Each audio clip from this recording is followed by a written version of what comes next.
A lot of you are trying to figure out how do you take customer success to the next level, and how do you take it beyond CSM? That's something we talked about yesterday. CS is greater than CSM. And in particular, how do you align customer success with professional services? Because a lot of you are thinking about how those two fit together. And finally, how do you build a sustainable business model for customer success? So we could not have chosen a better closing to talk about all of that. I'm going to be introducing the folks from Splunk on the stage. Now, first, a little reminder for you about Splunk. So Splunk's a very successful company, public company. And actually, we recognize them with our Customer Success Excellence Award on Monday as one of the most sophisticated customer success operations that we've been fortunate to get to know. So I want to first welcome on the stage John Sabino, Chief Success Officer of Splunk, and then Tony Pavlovich, VP of Global Services at Splunk. How you guys doing? Awesome. Great. Hi, how's it going? How are you?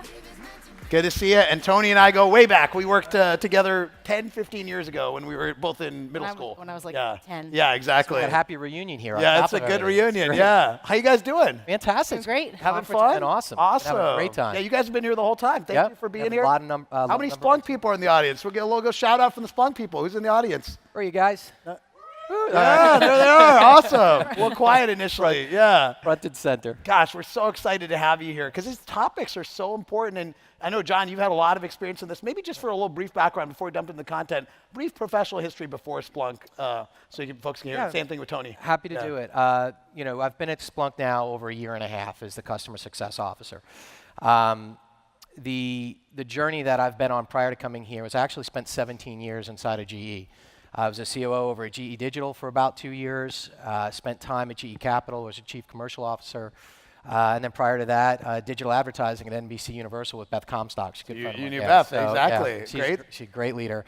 And then started out in a sales job after getting out of the military, and during the military, spent time jumping out of airplanes, blowing stuff up, which uniquely qualifies me, I guess, as a customer success officer. I don't know. Well, thank you for your service, and thanks for being here. Tony, a little bit about yourself. Yeah, so I've been at Splunk for about 8 months now, which is not considered new anymore, but spent about 12 years at Symantec and Veritas, where I ran services, pre-sales, as well as support organizations globally. And before that, I was with Oracle and HP in sales functions, and before that, actually, I worked on the F-117A stealth fighter, so I was an aeronautical engineer. Oh my Coming out of gosh. school right out of college. So Yeah. both of you could kill me right now. I'm just going to try to be nice to the rest of the panel. So, yeah. Absolutely not. A couple sentences about what Splunk is, because you guys are a big company, but not everyone knows what you guys do. So. Yeah. So we are the premier platform for analyzing your machine data. We operate primarily in the IT operations and security markets, and we're really excited about now expanding into IoT and IIoT. So when you think about Splunk, wait, there's an IIoT. Industrial Internet. Oh, excellent! Look at that. I learned a new acronym. Right. Well, I like that's what you pick up when you're at GE. But yes, we are looking to be the data platform for analytics for all of our customers. Awesome. Well, you guys know a lot about data then, so this can be a great conversation. So the reason that, I asked you guys to be here is you approach customer success a little bit differently, right? Where, John, when you came in, Tony, you came in, you looked at this more holistically. And one of the topics we're going to talk about is how do you move from a model where you're focused on hours and billable utilization, traditional professional services, to outcomes. So maybe talk about the organization, the offerings, kind of your journey in getting there. Right. So let me throw a slide up here real quick for everybody. When we think about customer success, it's all about helping a customer rapidly adopt so they can get to their ROI or their outcome as to why they purchased Splunk in the first place as quickly as possible. And to do that, that's not just a CSM, that's not just professional services. It's really about a team of individuals that need to do this. So our customer success organization is over 1,000 people. We manage everything from the sales engineering team that actually helps us set up what a customer should have to be successful, all the way back through professional services, customer success management, education, support, renewals. All of that is within one organization. So it allows us to put together a very holistic strategy on actually how we go to market and how we support our customers. Yesterday I talked about the maturity curve, the roller coaster of customer success, and Splunk has kind of come up with one of the most integrated organizations I've seen. So that's very exciting. So 1,100 people working under you, that's exciting. And tell us about the roles. So, when we think about, it's not just about the organization. So as you know, I just went through everything that we have, but it's also about how we sell. And I think this is the thing that has really transformed what customer success is for our company. So when we think about outcomes, we try to keep it very simple for our customers. You have a standard and premium offering that has a CSM and admin on demand embedded in it. So every one of our customers gets some touch in some way, shape, or form from an adoption service from our CSMs, our admin on demand to help them with the technical capabilities, and then more importantly, implementation services and adoption services. That is the professional services and expert services that Tony and her team do so well. So we bolt all of that together for a customer to focus on very specific outcomes. Tony, you want to add something to that? Yeah, we've also had to transform the way we think about delivery. So in the past, and lots of times you'll see professional services organizations that focus on, hours and days and billable days and not really on what the customer needs. So it's important for us to pivot on that and make sure that we're focusing on and aligning with the customer on what they're trying to achieve, what are their outcomes, and delivering to that, both from a CSM perspective as well as from a professional services perspective. So again, it's really about picking up your head from doing just your specific statement of work and really thinking about how do you help the customer on that journey. So you're measuring the people in delivery on outcomes as well? Yes. Not just on utilization. Correct. Yeah. And so, the third piece of this is all about the way we look at the world. So we've talked about an organization that is completely unified across our entire company. We've spoken about the offerings that make sure that the right elements of customer success are present at all of our customers. And then it's just the entire mentality around how we maximize value for that customer. And it's speed and achieving those outcomes. And inventorying those is very important with the customer. So. That's great. That's awesome. And you guys have thought a lot about how do you actually define those outcomes per customer? Because I think that's one of the biggest things people wrestle with is how do I actually scale the process of tracking those outcomes? Tell us a little bit about that. Why don't you start with that, Tony? Yeah. Okay, so outcomes are important. Lots of times it's easy to think about what you want the outcomes to be for the customer or what you need your internal outcomes to be. We've really flipped that around, and what we're thinking about is the outcomes that we want those customers to tell us about, and that we're doing that jointly and collaboratively with the customer. So we work with them to define what those outcomes are from the very beginning. So because the organization starts on the SE side and ends on the support and renewal side, we talk to all of both the Splunk team as well as the customer to say, what is it that you're trying to achieve, and what are those outcomes, and how do we measure those? So we capture those in our customer success plans, and we specifically call out what those outcomes are, and they're time-bound. So we also, if you look at the next slide, for each of these outcomes that we've determined, we also have very specific things that have to get done and have to be achieved, and by when. So we're tracking what is the outcome, what are the things that we need to do to achieve the outcome, and then at the very end, you'll see the highlighted red box, value realization. And this is really about, I can say that I achieved your outcome for you, but really what we need the customer to say is, yes, I have actually achieved what I wanted to do. I'm leveraging your products the way that I need to. And by the way, there's been specific value that I'm getting. And we get agreement from the customer. And that value could be an ROI, or that value could be a customer testimonial, or it could be a success story. So we make sure that we close out on that before we say that we've achieved any specific outcome. And we measure this and look at this with the customer on a regular basis. Yeah, and the exciting thing about it is, this is what the Gainsight platform is designed for. It's kind of funny. When I came on board with Splunk over a year ago, when we first looked at Gainsight, it was really, for us, it was designed focusing on the renewal. And we have a really good renewal rate. 95% or greater of our customers are renewing at any point in time. So I really wasn't focused about that. And it was your customer success team that sat down with our organization and said, hey, paint a picture of where you're trying to go. What are you really trying to do? And that customer success engagement with your company actually helped us develop our strategy. It helped put your platform, front and center on how we actually manage this activity.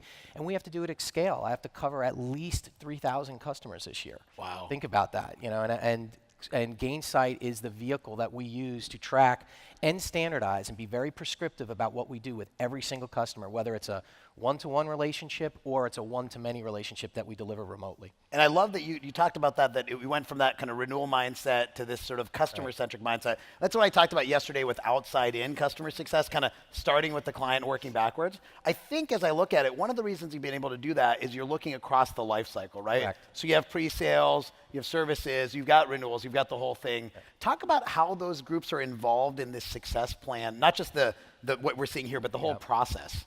Yeah. Well, I think, in some ways, this is all about setting the milestones with the customer. Yeah. It's and having a cadence in which you engage with that customer.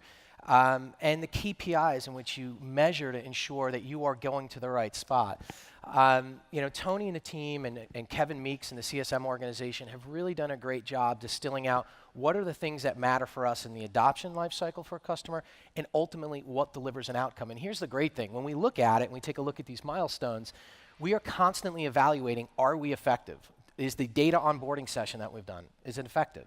Is the security session that we've done with a CISO, is that effective? And the way we measure effectiveness is there an increase in adoption? Is there an increase in activity on the account? And all that comes together in Gainsight. I know you look at this all the time, Tony, with Kevin. Right, and it's important that when we capture the milestones, they're not just kind of check marks or tasks. They're actually things that are being done by the entire services organization and within the customer success team. Right. So you'll find things from professional services delivery items to things that the CSMs are doing with checkpoints, quarterly reviews, and we look at those milestones, and then we determine what's happening when those milestones occur. What behavior are we seeing? Are they continuing adoption? Are we doing more outcomes? So on the next slide, you can see that we map those actual milestones to the actual adoption for the customer and also for consumption. Yeah. So you're seeing in this example, the client's growing in their usage of Splunk, right? Which obviously as correlates we hit to those milestones. Right. Ties to revenue and all that. Exactly, and not every graph will look like this. So this is a great one where we're going to everyone well, right? But we know that when we see a dip or they're flat, we have to look at that and say what's happening. So we have an option in Gainsight. We can make all the graphs go up into the right. By Let's the way, use that. there's a button. I need that for my QBR. Anyone want that? By the way, I'll add that in the release. That's a We were going to say we need that beta right away. We have turned that feature on. Yeah, but I also, we were in the board meeting yesterday, talking with some of the other senior leaders, and I heard a consistent theme about payback. How do you know that this stuff is working? Well, once again, and I keep shamelessly plugging Gainsight, we use that as the nexus of where we bring together the things that matter in terms of Splunk success and the customer success. And you can continually see the ROI on an engagement with a CSM and relating that back to increased revenue or expansion with the customer, or in our case, which what we're showing you now is how an adoption curve of the software goes up, the amount that they consume, that's how we get paid. So as they do more with the software from the actions that our CSM team and our professional services and all the CS organization takes with the customer, you can actually see that. And so proving ROI is actually relatively easy in Splunk today. And I think that's something that people are grappling with. So if you think about it, bring your CRM stream into this, bring your consumption and your telemetry data into Gainsight, and then map that to the activities you do. And Kevin Meeks and his CSM team, they just run with that. And what Tony and the professional services team do, they use that to kind of track how they deliver alongside some of their SOW deliverables. And just to make sure people got that, I think a powerful thing is it's not just ROI of customer success in general. You're able to see the ROI of specific types of activities, so you can do more of certain things and less of others. Right. Yeah, we're a data company. We're trying to take a data and analytical approach to how we look at what works in the market and what doesn't. And we experiment with a lot of different things. And then how you look at this at the holistic level. Yeah, so I think, Tony, your manager's view. Yeah, so, you think about, all of us in the room are really customer advocates, and we talk about that in many ways. And a customer advocate is really, you represent the customer, you're their voice.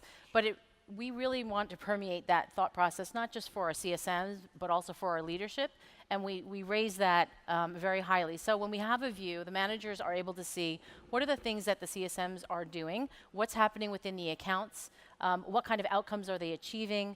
And so we have both an internal view and an external view. So the external view for us is what is it from a customer point of view, and we share this information with the customer so they understand what journey they're on and what they've achieved. And from an internal view, we use it to say what's effective, what are we doing well, and what's actually getting positive gains for that customer. So the managers are constantly looking at these dashboards to be able to understand what's happening in those accounts. And we also have a full view where there may be a situation that's not specifically outcome related, but it's really related to just the success of the customer overall. So how are they doing with support? What are the other interactions that they're having with us? And we can get a snapshot of what is the health of that customer overall and intervene where we need to. So again, it's a high level of customer advocacy across the board. Yeah. What's the hardest part of this transition from, kind of services and all these different groups to now this integrated approach? So I think at first it was pulling together our SE community with professional services, and there's a different way of looking at the world. Trying to get them on the same page that you got to sell it the right way so we can deliver it the right way and we can support it the right way and then expand the right way.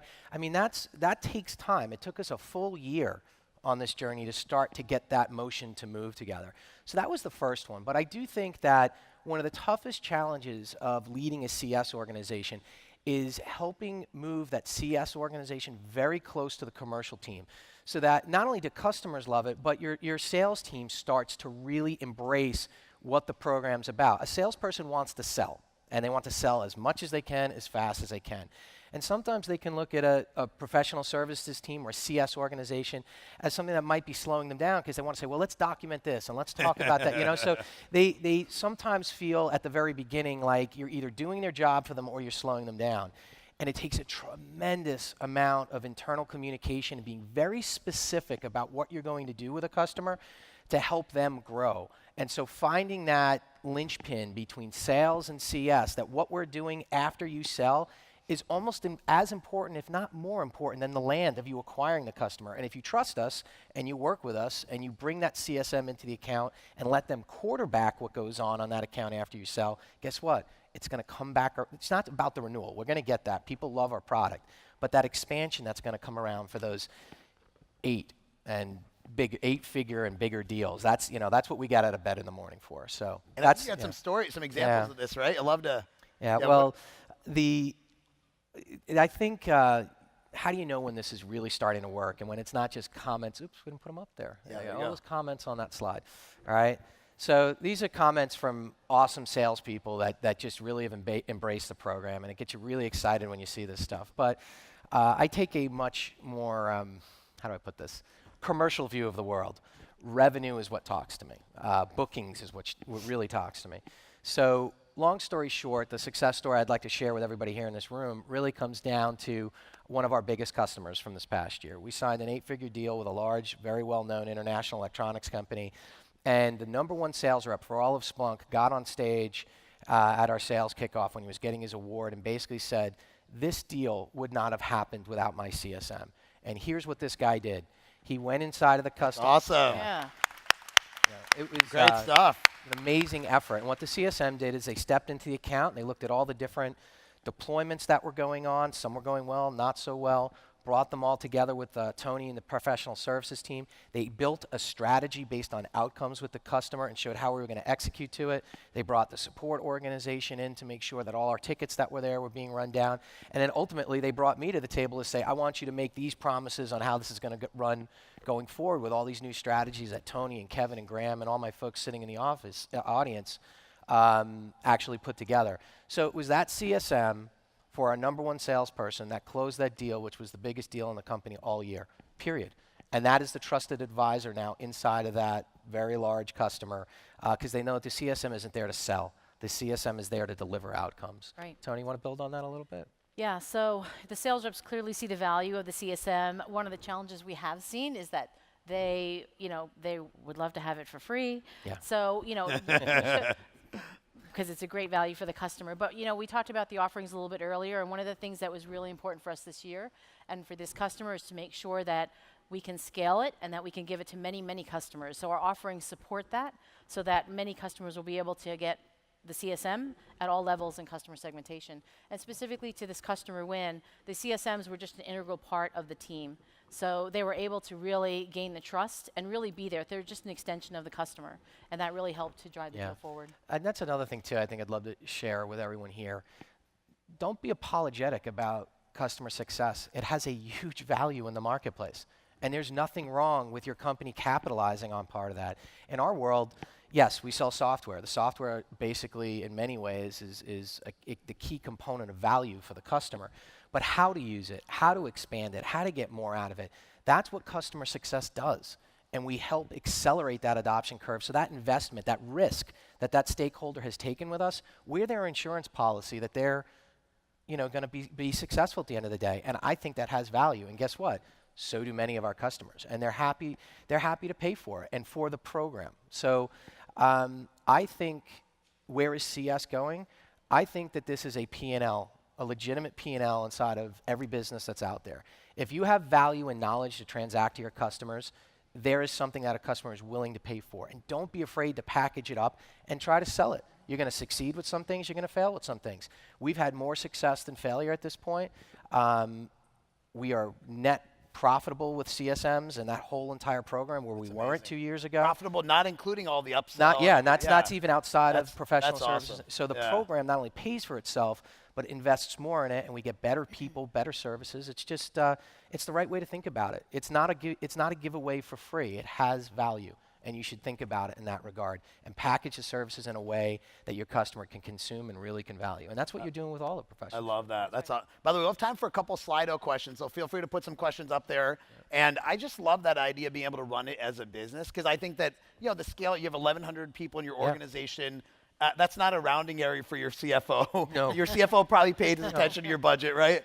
Yeah. We're a third of the revenue of Splunk. And so if you didn't have a sustainable business model, you wouldn't be able to scale, right? That's right. I think it's really, really cool, and that you kind of lead from the front. I'm guessing sometimes you have to invest with customers. And Absolutely. Yeah. There are customers that when they spend enough, look, we need it there just to make sure everything goes right. I mean, and that goes with tech arcs and deep technical services.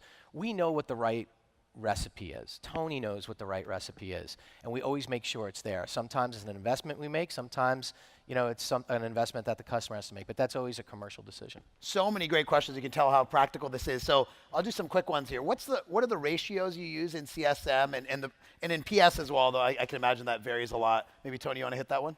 Yeah, so for CSMs, we actually have done a great job to scale this year. And right now, I think we're running about 5-to-1 customers to CSM. That's just on average, but we've really been focusing on the top. I see a lot of you looking at each other going really 5-to-1? but really we've been focusing on the top end of our customer segmentation. This year, as we expand down into the stack, the ratios are going to be expanding to be greater, and we're going to be able to do more scale. And you're doing more of a kind of a complementary approach, a little bit more of an inside approach, right? Yeah. I think Tony said something that's important. Just like a sales team has a segmentation, we have a segmentation. Our biggest customers, they may get a 1-to-1. We strive for a 1-to-3, a 1-to-5. We think that that's healthy. If you think about it, 1 day a week, a CSM can engage on-site or remotely with a customer. And then there's a portion of the service that Kevin and Tony and Devani Lamas, who's not here, we're thinking about 1-to-30. And that is being done with machine learning and AI. We ingest telemetry data, we look at how a customer's behaving, and then we push best practices, and we know when to pick up the phone when the customer's in trouble. We actually build models around where a customer should be at some point in time. And when you do it that way and you manage the exceptions, the ones that are really healthy or the ones that are really sick and need help, that allows you to start to scale out. So, well, one thing I think really proud of what the team's done. On the high end, what you guys have done at the high end of systematizing that high touch, that's something Correct. that's pretty unique in the industry. A lot of people, high touch is still kind of an art, so you guys have done a good job. Good question that's related to that. How do you do that handoff from SE to CSM? That's like a very big thing a lot of people want to get to. Tell us a little bit more about how that works. Maybe Tony, if you want to. It's one of your big initiatives. So you want to start, Tony? Yeah, so there's it's always a complicated process to make sure that what's promised on the front end is what you have to deliver on the back end. And many times there's a very large disconnect there. So we're not only doing SE to CSM handoff, we're doing SE to CSM and PS handoff. And it's a really important process for us. So we're wrapping technology and process around that this year so that we ingest that into Salesforce. We can pull that into Gainsight as well.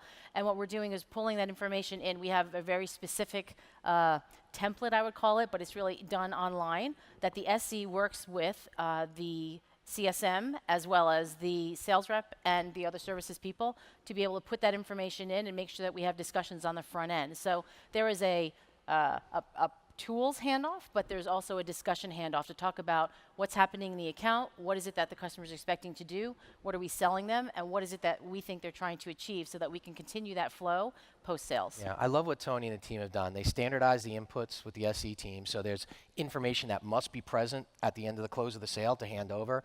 The team now is working on automating all the handoff processes, and there's an internal kickoff that has to happen and an external kickoff. And once again, all those activities are recorded in Gainsight. That's awesome. That's great. Maybe we'll do the last question, which is, how do you price this? So, you know, pricing is usually done by other teams, but now you guys have to own pricing. This is the dark arts. I can't. Honestly. How much do you want to pay today? Yeah. Well, look, I think we know what our internal rate of return is and what our targets are in terms of margins. So as far as the customer is concerned, in the licenses when we sell them, they don't really see the cost for a CSM and or admin on demand. It's part of the support. Kind of part of the bundle. Carve that we right. And then on an individual basis, if you were to think about it, we look at very skilled CSMs almost like they're tech arcs, all right, technical architects. So somebody that can step in and really advise both the C-suite and is technically smart enough to advise on how to use the platform. And that is an individual so if you want a CSM full-time, we will sell you a CSM full-time as an individual asset or resource. And to be very blunt about it, if you think about your high-end, look at your highest-end PS resource. I don't think and what you charge for that on an hourly basis, extrapolate it out to 6 months or a year, that should kind of give you your pricing. And your margin is based on how effectively you can deliver it with technology and control your cost. So I am dancing around the issue a little bit because nobody would sit up here and tell you exactly how they break their margins down.